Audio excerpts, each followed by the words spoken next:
Cô sinh 4 năm do ứ dịch vòi trứng, nhưng vấn đề không chỉ dừng lại ở đó. Cách đây 2 ngày nội soi cho em để xử lý khi vòi trứng bị ứ dịch,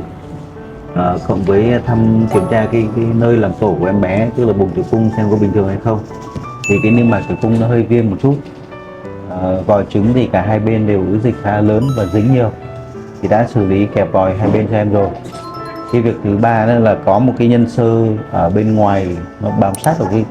thành tử cung đó, thì anh đã cắt cho em luôn rồi, tức là đã xử lý xong tất cả những yếu tố mà có nguy cơ gây ra cái ảnh hưởng đến cái chất lượng chuyển phôi, tức là ảnh hưởng đến hiệu quả chuyển phôi,